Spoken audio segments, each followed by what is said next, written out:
श्री स्वामी समर्थ मैत्रिणींनो, आता वर्षातील शेवटची पुत्रदा एकादशी नेमकी कधी आहे?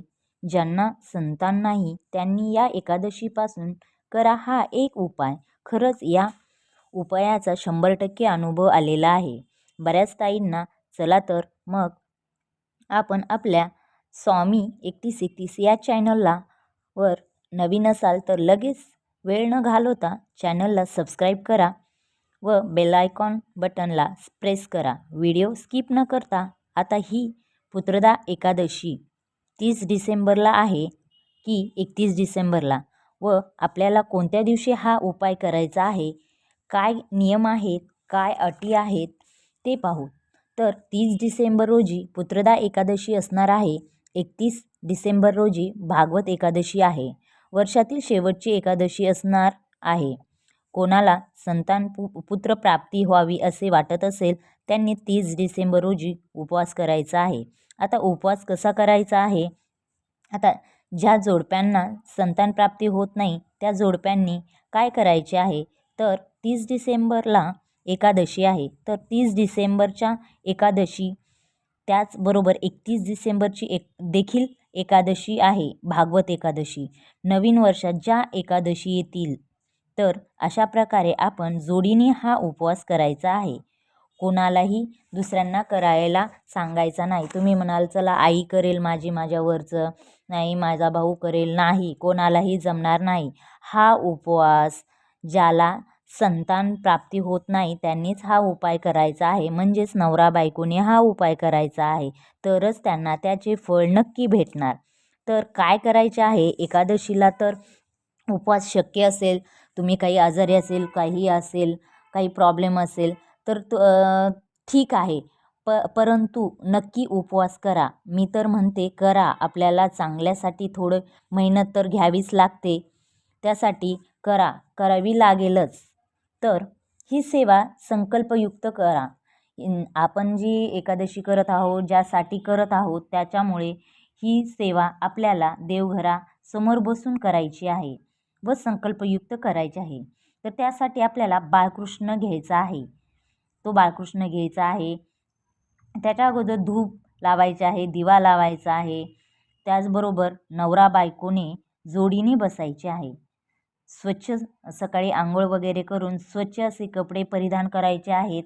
महिलांनी सर्व सात शृंगार असा टिकली, कुंकू, जोडवी, बांगड्या हे सर्व परिधान केलेले असावं.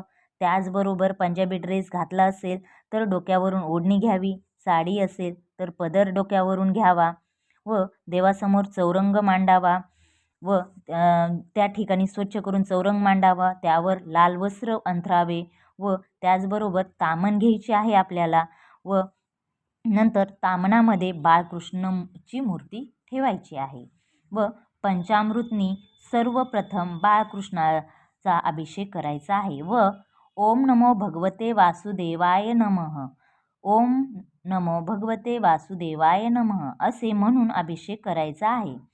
पाच पळ्या पंचामृतने घालायचे आहे व 5 पळ्या ह्या पाण्याने घालायचे आहे. अशा प्रकारे आपण अभिषेक करायचा आहे व नंतर ती मूर्ती स्वच्छ पुसून घ्यायची आहे व नंतर तुळस सोडून दुसऱ्या झाडांना ते जे पाणी आहे ते घालायचे आहे व ती मूर्ती परत तामणामध्ये ठेवायची आहे व स्वच्छ पिण्याच्या पाण्याने परत अभिषेक करायचा आहे.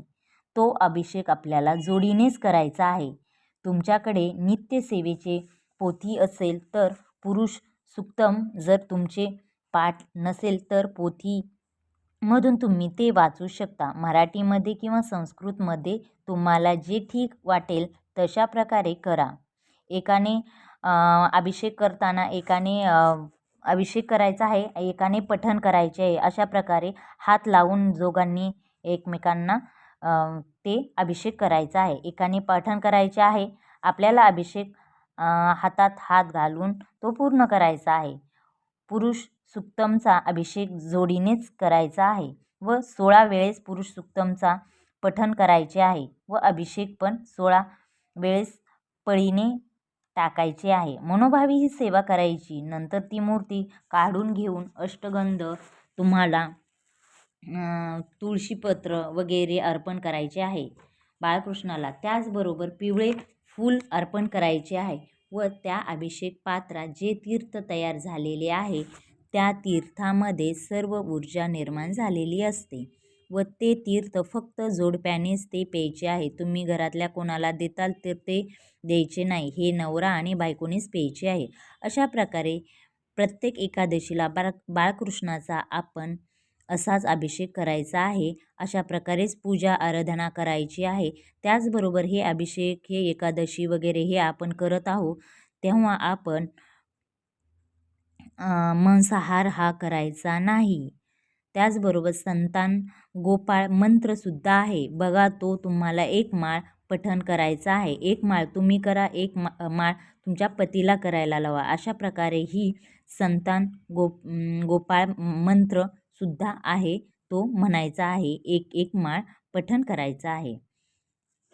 अशा प्रकारे आपण ही सेवा करायची आहे आणि नक्की ही मनापासून जर ही सेवा केली ना, याचे फळ नक्की 100% तुम्हाला भेटणार म्हणजे भेटणार.